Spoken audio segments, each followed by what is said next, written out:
네, 안녕하세요. 반갑습니다. 서울 지역 24년 4월 브리핑 한번 해보도록 하겠습니다. 다 떨어져도 서울 집값은 계속한다.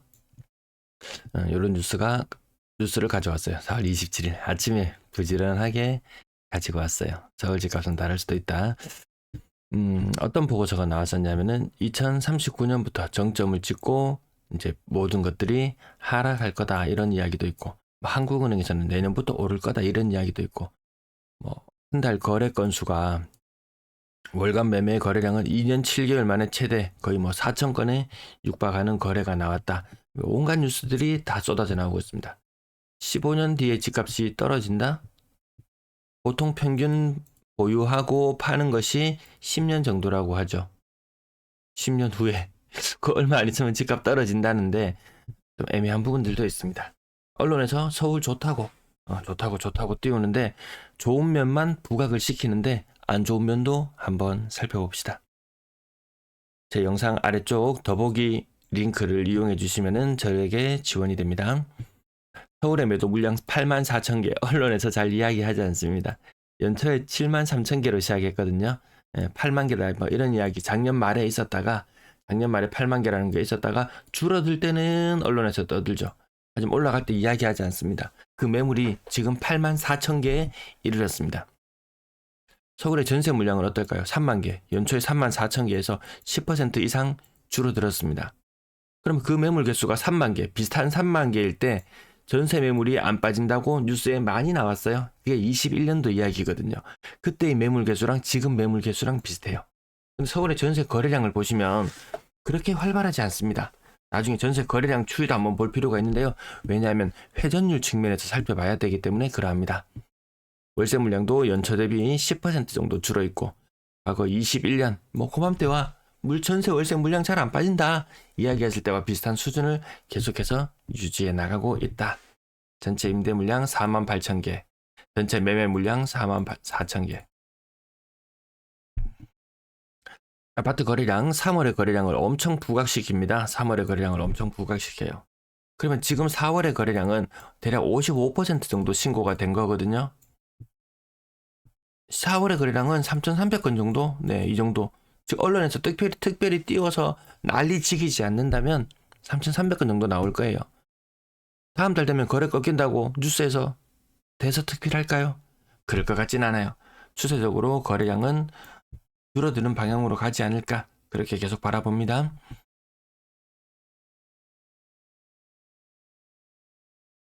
거래대금도 보면요, 거래량은 2년 7개월 만에 최고죠. 2년 7개월 만에 최고입니다.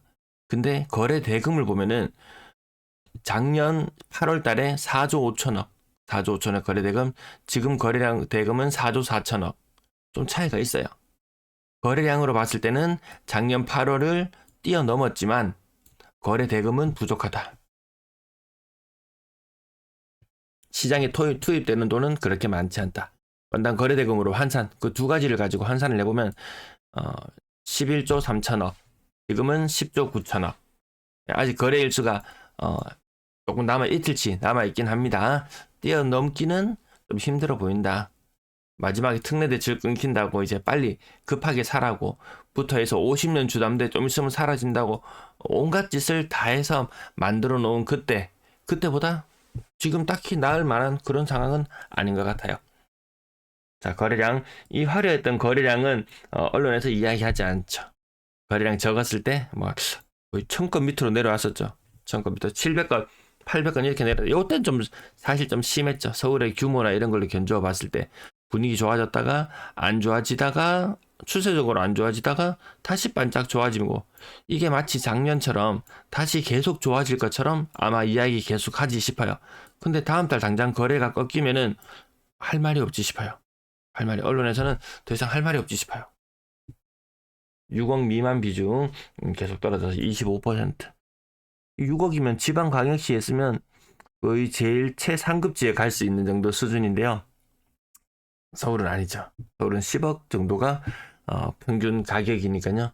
15억 이상 거래량도 3월달 좀 많이 늘어났는데, 이것도 보면 지금 거래량이 55% 정도 신고되었다고 보면은 맞죠. 다시 작년 마지막 8월, 9월, 10월 그때 마지막으로 난리 법석 떨던 이후로 분위기가 식었거든요. 그때처럼 거래가 다시 쌍봉 잠시만요. 지우고. 저는 오히려 쌍봉의 형태를 띌 확률이 더 높아 보인다. 여러분들은 어떻게 보시나요? 15억 이상 비중은 좀 줄어들고 있는 추세였어요. 고가의 아파트들. 자, 전세 거래량이 문제입니다. 전세 거래량 많지 않아요. 2월달, 3월달 예년 평균에도 훨씬 못 미치고요. 2년 전에 전세 거래량과 견주어 봤을 때 그때부터 22년 끝자락부터 아파트 안 팔리기 시작하고 막 이러면서 언론에서는 전세 사기나 모든 이런 것들을 빌라나 뭐 다가구 주택, 뭐 다세대 주택 이런 데 엄청 많이 집중 포화를 했습니다. 그래서 서울의 아파트에 대한 선호가 굉장히 높다, 전세. 근데 전세 거래가 많지 않아요. 전세 거래가 많지 않습니다. 이 부분도 눈여겨보실 필요는 있을 것 같죠.